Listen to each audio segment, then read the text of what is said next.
Welcome to Groundswell. This is a space for conversations at the edge of change, where patterns of culture and consciousness shape the world we're actually living in. I'm Chloe. And I'm Sam. You can find us at groundswellcommons.com to learn more about what we're building or join us in conversation on the podcast. Let's get into the shift. I'm just laughing about how the day started. I literally felt like it could have been like 7 a.m. or noon this morning while I was laying in bed. It was just one of those like weird liminal mornings where like you knew you were sleeping and your body was begging you not to wake up. I was having a really crazy dream last night. Well, and I actually typically have dreams like during the time that I fall back asleep. So I told you, like, I got up this morning at like I think probably like 6:30 to feed Kyle and Ouija because they're like they harassed me. And then I was like, I'm going back to sleep because I was just like so out of it. And then that's when I had this like weird dream. What happened? Okay, well, it's but like also same. It is interesting though, because like if I get up to go pee or something and then I go back to sleep, it does like start it over. So now I kind of want to like ask others if that happens to them, if they fall into a more like lucid, like second sleep. Do you have to go all the way into REM? Is that what it is for dreaming? I feel like the dream is actually very liminal. I feel like it's the in between being in a deeper state of sleep. Because there's still like a consciousness happening. And like when you dream, it's active, right? So like sometimes we wake up from dreams feeling really fucking tired. Yeah. I'm like, damn, I was doing a lot there. Well, and what was happening in my dream was like kind of mirroring something that I saw on social media earlier. So like it was when that happens, I try to like look for what's happening in the dream versus like the setting. Cause like I had seen a TikTok about this girl who was like staying in a hotel with 4 dogs. And then that was like my situation. I locked myself out of my room. Like I was just like struggling. And like I also like didn't know why I was like staying away from my place. Like I felt like I was like needing to go somewhere. And then when I got there, I didn't like want to be there. And then also I had gotten a job there. So like it was just like a weird situation of me like staying there and then also like starting to work there. And then with like 4 dogs. I don't know. It was kind of crazy. So I don't know. I feel like it's probably feeding into my like eighth house stuff that's being activated right now, you know? Like of the overexerting and feeling like you have to do so many things and then like simultaneously not feeling like you can do anything. It falls into this energy, which is like how our dreams are guiding us and what they're pointing us to. I also had a struggle of a dream. I think it was earlier this week. I don't know. Time is weird like that right now. We're like, it's really hard to place when things have happened. But I think it was like at the start of this week. And my dream was I had shown up, it was like kind of a picnic area. And it was myself and then another like female energy and another male energy. And we were like co working, but not like on a shared project. We were just like sharing space together. And we finished. So I like packed my things up. I like put my shit in my bag and I had also biked there. And I like it's like I suddenly like kind of switches scenes for a second and suddenly my bike is missing, my bag is missing, and I'm like kind of being descended upon by like a very large like public gathering of some kind. And I'm like literally like trying to find my shit, literally can't find my shit. And I kind of go through this thing in my dreams where I'm like, I'm cognizant of the fact that I don't have to be stressed, that I know that this is a dream, even though it's, I know. It's so you. I'm like, I know this is a dream, so I don't have to be stressed. But I'm still trying to figure out where my shit is. Like, I'm going to be okay. I am safe. I am okay. But where's my shit? And I just like literally could not find it. It was just like, it literally just like poofed and disappeared. So while I'm also trying to like find my shit, um, like a mother and a daughter energy approach me and they start asking me about my death work. And I realized I was able to just like have a conversation with them about it, meanwhile, forgetting that I still couldn't find my things. And but also my shoe started to unravel at some point. Like I was wearing Chacos and my like shoe was unraveling. So anyway, I end up like waking from this space and I go to chat to like download into it as we do, right? We like take our fucking dreams and shit to chat and have it interpret it. And it was basically like you realized that you were still like able to function in yourself even though your things were missing. Like you are not your things. You don't need your things. So like even though you were looking for your things that were supporting your body of work, I am the channel. I was still able to share with these people orally what I knew. And Wow. I know. And I feel like this hits like a major ancestral note about all of us and how we know what we know. And it's because of oral tradition, Yeah. Like the whole which thing that is we were so getting Gemini. it's so Gemini. And like the thing that you even said yesterday where you were like, the future is networking. Hmm. Like that is done through communicating with people, right? And I think a lot of that Yeah. is like through speaking. So that is so interesting. And then that like being our like domain of our own downloads as well is like always happens through conversation. And then like the way that that I think affects both of our charts, but then also like I was just thinking about the dream stuff with like it being your 12th house and that's Leo, and so it's like your dreams are being amplified right now, Yeah. which is like so interesting, you know. The 12th house is wild.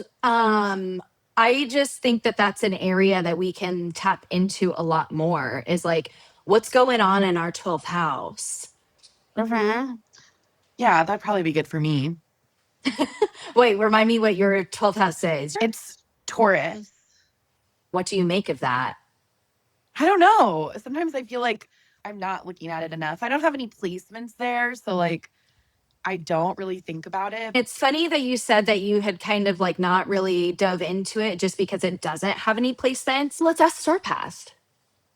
I do compatibility and just see what how it Sure. activates both of us.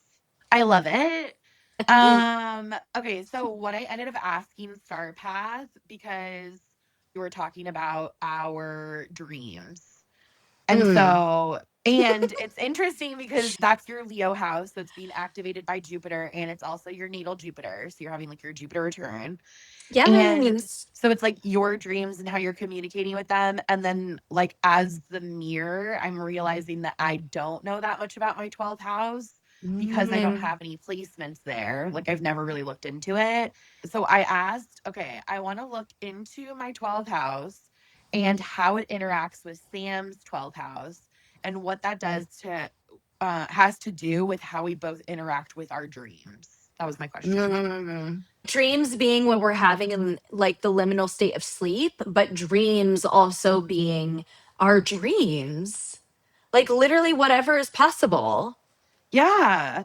Well, and I think that it's like again kind of coming back to that whole concept that like we've been told that like things that we can't determine are real are not real. Like the unseen doesn't exist. Like the whole I'll believe it when I see it. That concept. Yes.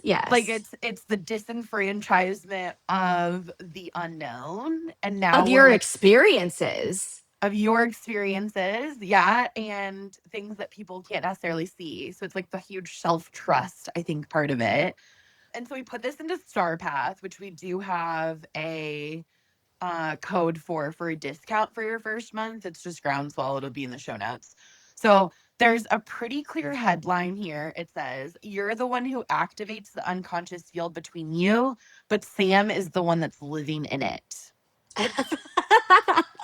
Which makes so much sense Yes. because, like, even Laura Lee talked about in her reading that my downloads are more like spiritual Mm. and yours are more of like kind of just feeling the energy, like vibes. My downloads are like understanding spiritual concepts, like being able to explain them specifically, which actually does make so much sense for us, I think. Mm. So, my 12th house versus your 12th house. And it says who holds what. So my 12th house is Taurus, steady, embodied, sensory. No planets here. So your relationship to dreams and the unconscious is indirect. You don't naturally live in that realm all day. You visit it. That makes sense. You access it through your 8th house Capricorn stellium. So deep emotional and psychic entanglement. And your Neptune in the 8th house, which is strong, intuitive, almost psychic sensitivity in close bonds.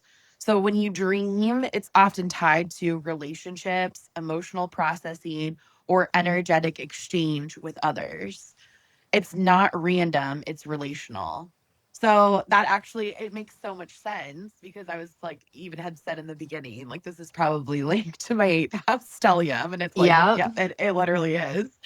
Um okay, so Sam has Mercury, Venus, Jupiter, and Chiron all in the 12th house. Let's Leo, Leo go. stellium. Leah Um, Stellium.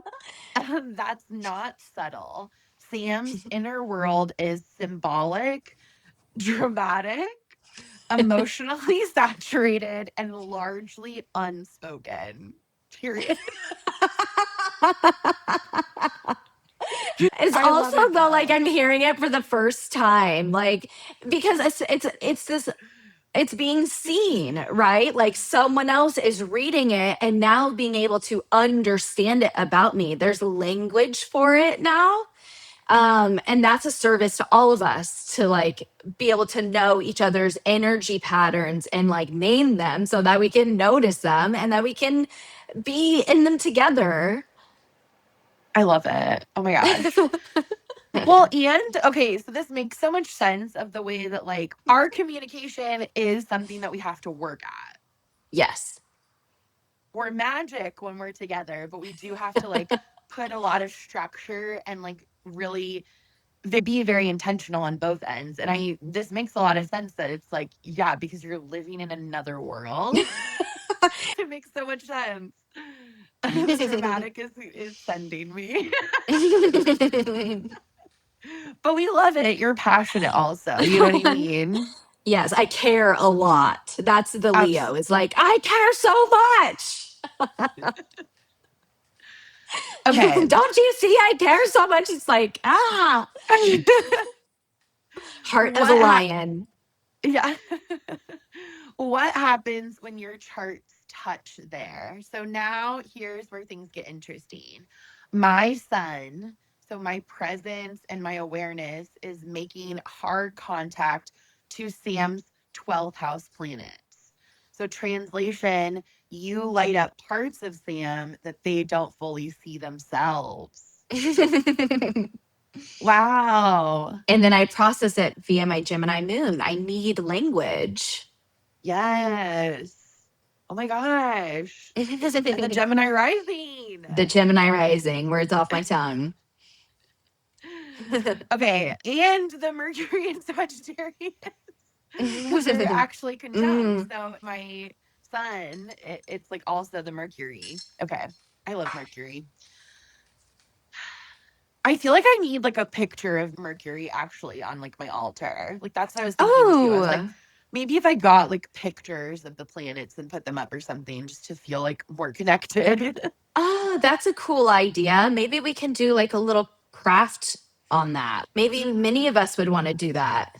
Okay, so this can look like triggering vivid dreams in them or about me, which is interesting because I feel like you've literally said you had like a vision of me, but maybe that was during your waking time. Yeah, during the waking time. But I think that's interesting just in general is I have visions all the time. I have visions in the Mm, morning and visions at night. yeah. Me showing up symbolically in their inner worlds, and Sam not fully understanding why you affect them so deeply. And from my side, my Neptune in the eighth is quietly weaving into their chart. This is the part that doesn't need words. It's the I had a dream about you and it felt real kind of connection. This isn't just emotional intimacy, it's subconscious entanglement. Interesting. Just connecting that to the larger concept of like a lot of our work here, which is trust thyself. Yes. Yeah. Yeah. Um, well, and then it's interesting too, because I'm like, I think that this subconscious entanglement, I don't really like love that word, but I'm Yeah. like, also, I think that it's like, that's like why we have to have like such strong boundaries where we have time where we do not talk. And then we Yeah. have time that we're like working. You know what I mean? We almost need the container for it because like I'm so susceptible to the subconscious entanglement. You know what I mean? Like that. Yes. Yeah. So Yeah. it's like I'm like, oh, it makes a lot of sense. Like today, we were playing with what time we were going to get started, right? Like, I don't feel pressure anymore. Even you explicitly saying, I was like, I'm feeling like we're not going to start at 11:30, might be closer to noon. And you're like, no rush. Let's just change it to noon. Like, Yeah. that is very supportive. Okay. Yeah. Perfect. I love that. Well, because I was just like, I don't have like what else? What am I rushing for? I could just. I was like, Literally. I can read for a little bit longer. I can like take my time getting ready. Like, yeah. We're Crazy. definitely like refining it. Like, we know there is wiggle room that is needed from both of our sides sometimes. And It's I like think the just knowing that. structure plus the ability to like move clearly. Actually, Yeah. the image that I just got was, like those toys that have like a lot of connecting pieces, but then when you Mm. like shake them, they like move a lot. There's a lot of different parts, but like they can flow with each other. Oh, I love that. Yeah. And just trusting that we both have the same shared goal. Like, we're Mm, both walking with the same intention. period. Yeah. The shared goal. Also, just the fact that you said, what's your shared goal? And I'm connecting this to like, what's our shared dream, which is the same thing, Mm, right? I'm feeling into this conversation as dreams being our future, our present, mm, not mm. this like liminal space that we only experience in sleep. Like, we're walking in dreaming, we're being in dreaming. Ooh. And yeah, I love that. So Sam processes internally, symbolically, and often unconsciously, which I think is like why sometimes it's like that's like through our conversation, like you're processing your stuff. That makes I can see it. Like I'm like, oh, like the way that I ask you to bring it into like form, like how we interact. And then it says, I process relationally after you pick up what's happening beneath the surface. So in dreams, Sam might generate more of a symbolic content, and you may be more likely to interpret it, feel it, or carry it into walking awareness. There's also a healing thread here. My Sun and Mercury trining Sam's Chiron in the 12 says you have a way of putting language to things they've never been able to articulate, even in the dream space. I literally said that earlier in this episode, was that you Yes. put language. I need Yes. that language. Beautiful. I am highly receptive to subtle emotional and symbolic data, and Sam is highly saturated with unconscious material. Two nervous systems processing in proximity. Yes, that's so true. Yeah. We do have really good boundaries. That's what I'm appreciating right now. Yeah. Well, and isn't that true for all of us, right? Like, we're all unique people processing our own nervous systems. It becomes easier to make sense of and understand when you really know yourself and you know someone else more intimately as well. Yeah. And I feel like knowing yourself helps you know other people better too, because it helps you be able to like ask the right questions, right? You're creating the opportunity for other people to know you truly. Yeah, that's so beautiful. And I think like it's coming back to the questions thing where it's like we've talked about this many times where it just feels like people don't know how to ask questions. And now I'm connecting that with like it being a symptom of being disconnected to yourself. Like when you Yeah. haven't truly like investigated and questioned yourself, then it's hard for you to do it for the outside world also. Yes. And a simple question like doing an audit of how you're feeling. Like, how am I feeling? And trying to like understand, maybe even put language to how you're feeling. Yeah. Yeah. Beautiful. Okay, so how to actually work with this. Instead of trying to decode every dream as truth, treat it like a skill. Notice what feels like yours and what might not be. Write dreams down and don't rush to meaning. Pay attention to emotional tone more than the literal storyline. I feel like that's for me. Well, I mean, Mm. probably for both of us, actually, but I feel like that's very true in dreams because, like, I'll always just dream about shit that I just saw the day before.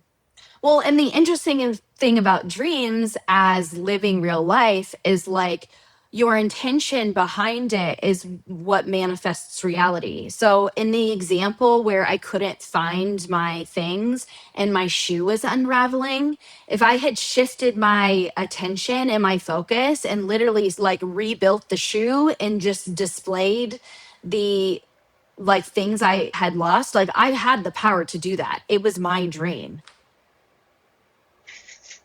which we can do with reality too. You're you're so right. But it's just like it's so funny how clearly I'm seeing the 12th house stellium in you now. Where I'm like, whoa. It's It's deep. so it's Leo confidence. Where you're like, whoa. I'm like, I have no placements here, but it's fine. Wonder as a navigational capacity. I love that because I think that's what dreaming is like being in wonder of like how you can navigate your life. Waking dreams also? Is that what you're meaning? To me, the dream is the wake state as well. You can be in tune with like your waking ability to dream. Yes, exactly. That's exactly right. Was I able Dream to define awake. that? Yeah. Yeah, like Yeah. dream awake. Is it the unconscious? Is that what we would call it? Subconscious. The subconscious is always there. Yes. Well, and it's also like, why does it seem so normal for us to have a dream state in sleep, but it's something we don't consider as being a state of wake as well? Like, come on, they're two sides of the same coin. It's literally yin and yang. Like, our dreaming in our sleep is the same as dreaming awake. It's the infinite all of everything. Yes. It's the both and also this. If this resonated, we'd love for you to like, subscribe, comment, or share it with someone in your world. You can find everything we're building at groundswellcommons.com, including ways to engage and connect with us. You can also work with me, Chloe, at chloehodson.org. And me, Sam, at futureancestorsproject.org. Thanks for being part of the shift.